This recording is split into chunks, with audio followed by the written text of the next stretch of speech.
My ex's new wife stole my seat at my son's graduation. His mom can watch from the back. A teenage usher wouldn't look me in the eye.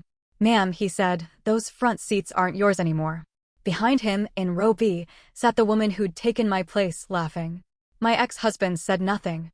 He just stared at his shoes like a man who'd rehearsed this moment and hated how it felt in real life. 18 years. 18 years of double shifts, of sewing until my fingers bled, of raising a boy who would grow up to be his class's valedictorian, and I was being told to stand by the exit doors like a stranger who'd wandered in off the street. Then my son walked up to that podium. And instead of smiling, he unfolded his speech, folded it right back up, pointed directly at his stepmother, and said the one sentence that drained every drop of color from her face. Here's exactly how it happened. The usher couldn't have been older than 19. Clip-on bow tie, crooked name tag that read Brandon, the kind of kid who looked like he'd rather be anywhere else on earth. He wouldn't meet my eyes when he said it. "I'm sorry, ma'am. Those seats up front have already been taken. You'll need to wait back here." I was gripping my graduation program so tightly my hands wouldn't shake. That was the whole point of holding it. From where they'd exiled me, I could still see row B. 2 chairs. 2 seats that had been mine since 8:47 that morning, when my son hugged me in the parking lot and whispered, "Mom, second row, best seat in the house. I saved it just for you." The little name cards were gone. Well, not entirely gone. One of them had ended up on the floor beneath row A, ripped clean down the middle. Sarah Evans, written in my son's careful blue marker, torn in half like a receipt somebody didn't want a record of. "Those are my seats," I said quietly. "My son reserved them for me." The usher actually flinched. The woman up front, in the blue dress, she said there'd been some mix-up. Said her name was on the list. I looked. And there she was. Chloe. My ex-husband David's new wife. 28 years old, sitting dead center in row B in a cobalt bandage dress, I recognized instantly. Because my son had once shown me her Instagram with the exact expression of a teenager who doesn't know how to tell his mother that her replacement just posted a $2,000 receipt as a flex. She turned her head slowly, like she'd sensed me watching. Found me against the back wall. And she smiled, small, private, aimed only at me. The kind of smile that says, "I know precisely what I just did, and there isn't a single thing you can do about it." Then she raised her phone, angled it like she was taking a selfie, and pretended not to be filming me standing under the glowing red exit sign, right where, apparently, I belonged. "My name is Sarah. I'm 44 years old. And for 18 years, I worked myself half to death so my son could sit somewhere that mattered. Before I tell you what happened at that podium, you need to understand those 18 years first. Otherwise you'll think I just stood there and took it because I was weak. I wasn't weak. I was patient. But patience, from the outside, looks an awful lot like defeat. That's exactly what they were counting on. David and I married when I was 25. Our son, Daniel, arrived the following year. Back then David was a junior loan officer pulling in just over 50 grand a year, always chasing the next shiny thing that promised to make him feel important. When Daniel was 6, David came home one evening and told me, in those exact words, that he'd outgrown me, like I was a jacket he'd stopped fitting into. He'd met a paralegal at his office. Papers were already being drawn up. He wanted the house. Could I find somewhere else to live? He'd be generous with support. I'll never forget my son's face that night, still in his pajamas, trying to understand why his mother was crumpled on the kitchen floor. I scooped him up and told him we were going on an adventure. We stayed with my sister for 2 months before I found a cramped one-bedroom above a noodle shop. Rent was cheap for a reason, the heat barely worked and the bathroom door never quite closed, but my son had his own bed, and I took the pull-out couch, and we made it work on rice and determination. Child support, when it came, was never the full amount. There was always an excuse, a slow quarter, a car payment, cash flow issues. When I tried the courts, David's second wife at the time buried the family court clerk in so much paperwork that the judge basically told us to sort it out ourselves. So I sorted it out myself. I cleaned exam rooms at a family clinic starting at 5 in the morning, 6 days a week. Then I'd pick my son up from after-school care, cook, help with homework, put him to bed, and from 9 at night until 2 or 3 in the morning, I altered clothes for a tailor 2 blocks away. $4 for a hem. $7 for a zipper. $20 for a full suit. On a great week, I might clear $250 extra. I didn't take a real vacation for over a decade. My son never went without anything that actually mattered. He went without name brand sneakers and jackets.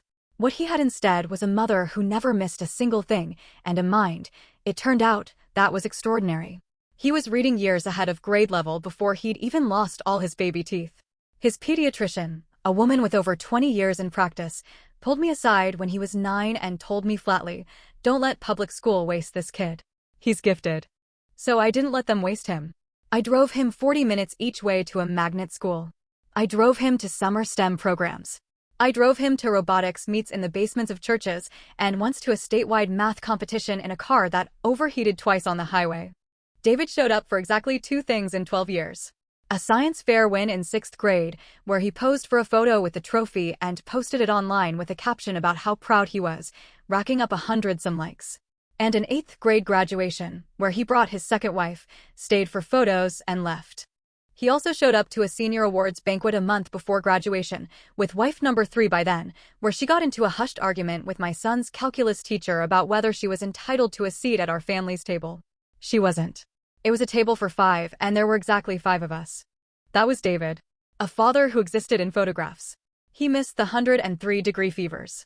He missed the 2 a.m. calculus meltdowns. He missed the afternoon our son came home with a black eye because some kid at school had called him welfare boy, and my son, 5'4" at the time, had swung first. I didn't miss any of it. Not one moment. That's why I could stand under that exit sign and not fall apart. Here's the thing about Chloe. Stealing my seat wasn't some spontaneous act of cruelty. It was the final move in a much longer game, one I'd been quietly watching her play for 2 years. David married her 18 months earlier, in a $90,000 wedding my son wasn't invited to. Adults only, David had told him, despite there being, according to the photos, at least 3 other teenagers in attendance. They honeymooned in Italy. Chloe posted over 70 photos. My sister counted. Chloe had been a model, technically, a couple of catalog shoots and a regional car dealership ad, and had rebranded herself as a content creator, with a following in the tens of thousands, much of it built around being a hip young stepmom to a teenager. Yes, she posted about my son without his consent. The first time, it was a soft focus shot of him doing homework at her kitchen island, captioned something about bonus mom life and how he doesn't say much, but I see him. My son had said nothing to her that whole weekend beyond, "Please pass the salt." I told him to ask her, politely, to take it down. She didn't. Instead, she posted a follow-up about the challenges of blended families with boundary-obsessed biological mothers and landed a T-brand sponsorship out of it. So I called my divorce attorney. She told me that where we lived, a minor over 14 has legal standing to demand a cease and desist for unauthorized commercial use of his image. My son wrote the letter himself and copied my attorney on it. Chloe deleted the posts. She did not forgive me for it. After that, the small cruelties started. My texts mysteriously stopped delivering whenever my son was at David's. Turned out Chloe had blocked my number from their Wi-Fi-based messaging app. School events I was told were rescheduled when they weren't. A Mother's Day card that arrived 2 weeks late, postmarked from a town 300 miles away, because Chloe had accidentally taken it on a business trip. A $400 tuition deposit David had agreed to cover that mysteriously never got mailed until I drove over at 9 at night, with my sister as a witness, and asked for the check in person. My attorney started keeping a file. She called it the Chloe file. By graduation day, it was over 80 pages thick. The morning of the ceremony, I was up before dawn. I'd ironed my navy dress the night before an outlet store find I'd altered myself and polished my one good pair of heels. My son was already in the kitchen in his cap and gown, eating cereal, scrolling something on his laptop. "Mom," he said, not looking up. "I need you there by 8:30. Don't be late." "I'm never late." "I know. But today really don't be late." He looked up then, and something in his eyes, David's eyes, but somehow so much kinder, held a weight I couldn't quite name. "I love you," he said. "For everything. I know what you did." I sat down. He didn't usually talk like that. "Don't cry, Mom." "Not yet. Today's going to be a good day." I didn't cry. I drank my coffee. I drove him to school. In the parking lot, he hugged me and said, "Front row, second seat from the aisle. I saved it for you and Aunt Claire." Then he pointed at something written on top of his cap in white paint marker. "You'll see," was all he'd say. I picked up my sister and we got back to the school by 9:45. Something was wrong before we even reached the doors. My sister, a former kindergarten teacher with an instinct for trouble, grabbed my arm. "Why's David's SUV parked in the handicap spot?" she asked. "And why is Chloe filming us through the windshield?" She was. Phone up, lens locked on us the entire walk from the parking lot to the auditorium doors. I waved anyway. She didn't wave back. Inside, 600 seats, 218 graduates, 2 reserved seats per family in the first 4 rows. Ours were row B, seats 4 and 5. We walked the center aisle feeling every eye in the room and found our seats already occupied. David sat in seat 5. Chloe sat in seat 4. The name cards my son had carefully set down that morning, I'd watched him do it myself, were gone, replaced with 2 new ones. David Evans. Chloe Evans. David, I said. He looked up with that familiar micro-flinch of a man caught red-handed. Sarah. Hey, there was, a mix-up. Chloe talked to the school. They moved us up here. Those were my seats. Chloe didn't even glance up from her phone. His mother can watch from the back. She should be used to it by now. Then she laughed light, musical, the laugh of a woman who's never once been told no in her life. David said nothing.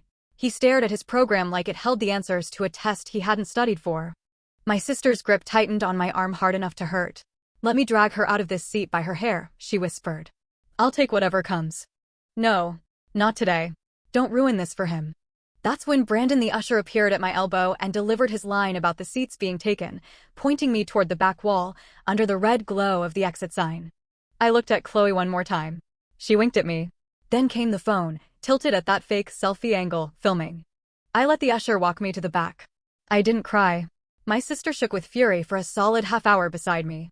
I didn't even know my son was valedictorian until the principal announced it. He hadn't told me on purpose. He'd been planning something for 3 weeks and didn't want a single person to accidentally tip his hand, and he didn't want me nervous going in. So when the principal walked to the microphone and introduced the class of 2026 valedictorian, my knees genuinely buckled. My sister caught me before I hit the floor. 600 people rose to their feet in applause. David stood first, clapping loudly, chest puffed out like the honor belonged to him. Chloe stood beside him, phone already recording, for her followers, for her next brand deal, angling the camera carefully away from the back wall, away from me.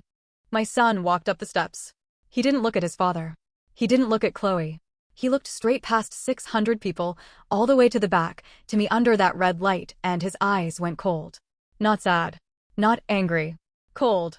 He reached the podium. He picked up his prepared speech. He looked at it. Then he folded it in half. Folded it again. Slid it into the inside pocket of his gown. 600 people went completely silent. He leaned into the microphone. I had a speech prepared, he said, voice low and steady. It was about gratitude. About the future. A pause. I'm not giving that speech. The room stopped breathing. I was going to thank the people who got me here. My teachers. My coaches. My family. His eyes flicked, just once, toward Chloe. But this morning, somebody in this room did something I will not forgive. I watched Chloe's smile crack in real time, not fall, crack, like a mask whose muscles had simply given out underneath it. David turned in his seat like his own body had locked up on him. My son pointed. Not toward me. Straight at Chloe. You sit in that seat, he said, and you think nobody saw what you did. You think my dad's money makes you untouchable. Chloe grabbed David's arm. Do something, she hissed, and the podium mic picked it up. David didn't move. Couldn't move. I had been married to that man for 9 years, known him for 20, and I had never once seen him look the way he looked in that moment, like a man watching his own funeral live streamed to 600 people. My son's voice dropped lower. Before I accept this diploma, I'm going to tell every person in this room exactly who you are and exactly what you did to my mother this morning. He reached into his gown, pulled out a torn white name card, my name, ripped down the middle, and held it up to the camera broadcasting the ceremony live. I have security footage, he said. I have the texts. I have the receipts. Chloe's mouth fell open. David's face went gray.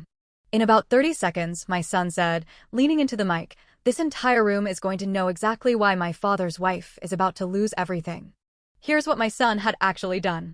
For 6 weeks, quietly, methodically, he'd been preparing for exactly this possibility, because my attorney had warned him Chloe was escalating and told him to be ready. That morning at 8:47, he'd set the name cards down in row B, walked out, then doubled back to watch from a side door what would happen next. And on the school's own interior security footage, which he had access to as the outgoing student tech committee chair, here's what it showed. At 8:52 a.m., Chloe walked into the empty auditorium alone. Walked straight to row B, picked up the card that said Sarah Evans, tore it in half, dropped it, tore my sister's card in half too. Then pulled 2 pre-printed cards from her purse, David Evans, Chloe Evans, set them down and took a selfie with the chairs before walking out. It was all on tape. But that wasn't even the worst of it. The worst part was the messages between Chloe and Brandon the usher. It turned out Brandon worked part-time at David and Chloe's country club, and Chloe had Venmoed him $500 at 7:14 that morning to handle the seating situation discreetly regarding the ex-wife. My son had screenshots. He had the Venmo receipt. And he'd quietly warned Brandon during the ceremony that his manager was about to get a call from an attorney, so Brandon, terrified, handed over the entire thread. In it, Chloe had written, "Just make sure she stays in the back. I want her humiliated. He needs to see who actually belongs there." My son didn't read that part aloud. He didn't need to. He held the torn card up instead. "My mother worked 2 jobs for 18 years to put me through this school," he said, voice cracking once before studying. "She cleaned exam rooms at 5 in the morning and altered wedding dresses until 3. She didn't miss one parent-teacher conference in 12 years. I'm valedictorian because of her. Not my father. Not his wife. Her." He pointed to the back. 600 heads turned. I felt every single pair of eyes and every phone rising like a flock of birds taking off at once. I didn't move. His voice hardened. 2 hours ago, my father's wife paid an usher $500 to humiliate my mother in front of this entire ceremony. She tore my mother's name off her own seat. I have the footage. I have the texts. I have the Venmo receipt. He set a manila envelope on the podium. "This goes to my mother's attorney within the hour, along with everything else she's been documenting on this woman for the last 2 years. Chloe shot up so fast her chair toppled backward.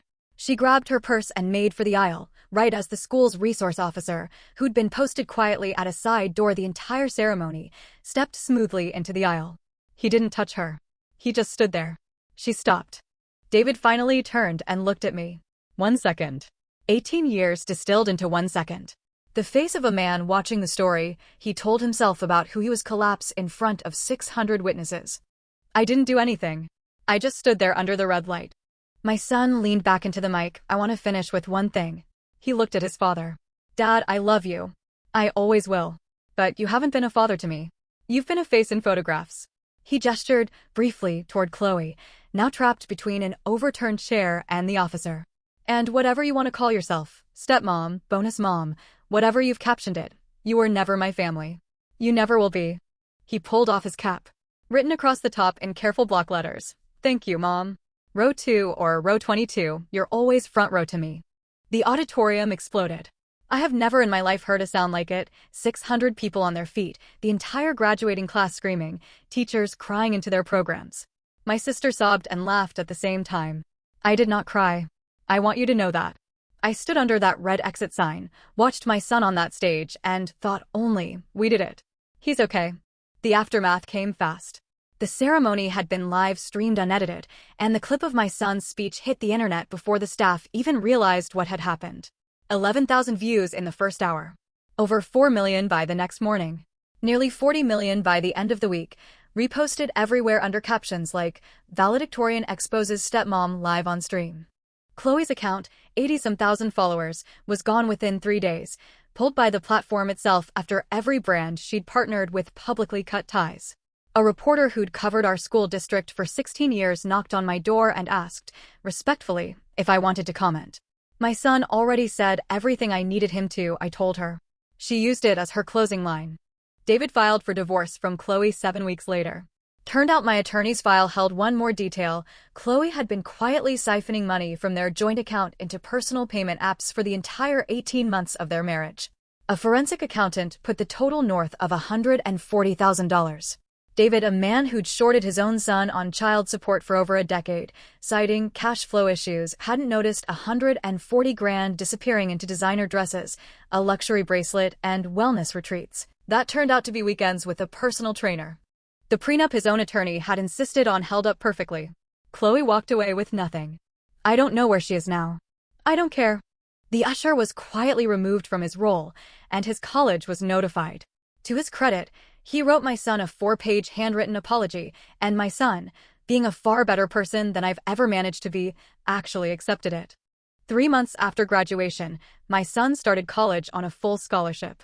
I drove him there myself in a car with well over 150,000 miles on it, helped him unpack, met his roommate, and cried alone in a parking lot for 20 minutes on the drive home. He calls me every Sunday at 7. Sometimes my sister's over and we put him on speaker and eat dinner together over the line, the way we used to back above that noodle shop when the heat never worked right. I quit the late night sewing about a year ago. I sleep more now. My son's old pediatrician told me I looked younger, told me my shoulders had finally come down. I didn't even realize they'd been up. I don't think about Chloe much anymore. I think about the second she winked at me from row B, so sure she'd won. I think about David, who I'll probably see twice a year for the rest of my life, trying to pretend none of this ever happened. But mostly I think about my son.